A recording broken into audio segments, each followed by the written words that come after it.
Homework ಮಾಡಿಲ್ಲ ಎಂಬ ಕಾರಣಕ್ಕೆ ಶಿಕ್ಷಕಿಯೊಬ್ಬರು ಕೋಲಿನಿಂದ ಹೊಡೆದ ಬೆನ್ನಲ್ಲೇ 6 ವರ್ಷದ ಬಾಲಕ ಕುಸಿದು ಬಿದ್ದು ಮೃತಪಟ್ಟಿರುವ ಆಘಾತಕಾರಿ ಘಟನೆ ಆಂಧ್ರಪ್ರದೇಶದ ವಿಶಾಖಪಟ್ಟಣಂನ ಒನ್ ಟೌನ್ ಪ್ರದೇಶದಲ್ಲಿ ನಡೆದಿದೆ. ಒನ್ ಟೌನ್ನ ಲಿಟಲ್ ಗಾರ್ಡನ್ ಖಾಸಗಿ ಶಾಲೆಯಲ್ಲಿ ಈ ಘಟನೆ ನಡೆದಿದ್ದು, ಮೃತ ಬಾಲಕನನ್ನು ಪ್ರಣಯ್ ತೇಜ್ ಎಂದು ಗುರುತಿಸಲಾಗಿದೆ. ವರದಿಯ ಪ್ರಕಾರ ಹೋಂವರ್ಕ್ ಮಾಡಲಿಲ್ಲ ಎಂಬ ಕಾರಣಕ್ಕೆ ಶಾಲೆಯಲ್ಲಿ ಶಿಕ್ಷಕಿ ಬಾಲಕನಿಗೆ ಕಪಾಳಕ್ಕೆ ಹೊಡೆದಿದ್ದಾರೆ ಎನ್ನಲಾಗಿದೆ.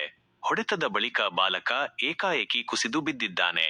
ತಕ್ಷಣವೇ ಆತನನ್ನು ಚಿಕಿತ್ಸೆಗಾಗಿ ಕಿಂಗ್ ಜಾರ್ಜ್ ಆಸ್ಪತ್ರೆಗೆ ಕರೆದೊಯ್ಯಲಾಯಿತು. ಆದರೆ ಆಸ್ಪತ್ರೆಗೆ ಸಾಗಿಸುವ ಮಾರ್ಗ ಮಧ್ಯೆಯೇ ಬಾಲಕ ಮೃತಪಟ್ಟಿದ್ದಾನೆ ಎಂದು ವೈದ್ಯರು ಘೋಷಿಸಿದ್ದಾರೆ. ಘಟನೆಯ ದೃಶ್ಯಗಳು ಶಾಲೆಯಲ್ಲಿದ್ದ ಕ್ಯಾಮೆರಾದಲ್ಲಿ ಸೆರೆಯಾಗಿವೆ ಎಂದು ತಿಳಿದುಬಂದಿದೆ. ಘಟನೆಗೂ ಮುನ್ನ ಬಾಲಕ ಸಂಪೂರ್ಣ ಆರೋಗ್ಯವಾಗಿದ್ದ ಎಂದು ಆತನ ತಂದೆ ತಿಳಿಸಿದ್ದಾರೆ.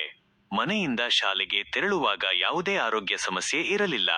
ಅಲ್ಲದೆ ತಾನೇ ಶಾಲೆಗೆ ಹೋಗುವುದಾಗಿ ಬಾಲಕ ಹಠ ಹಿಡಿದಿದ್ದ ಎಂದು ತಂದೆ ಹೇಳಿದ್ದಾರೆ.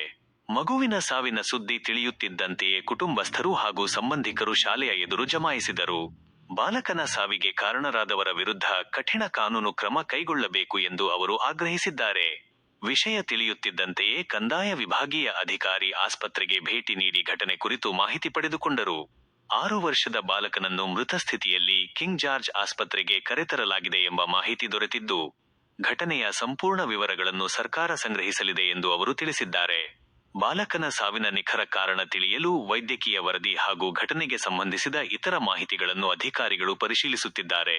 ಶಾಲೆಯಲ್ಲಿನ ಕ್ಯಾಮೆರಾ ದೃಶ್ಯಗಳು ಸೇರಿದಂತೆ ಲಭ್ಯವಿರುವ ಸಾಕ್ಷ್ಯಗಳನ್ನು ಆಧರಿಸಿ ಘಟನೆ ಕುರಿತು ತನಿಖೆ ನಡೆಯುವ ಸಾಧ್ಯತೆಯಿದೆ.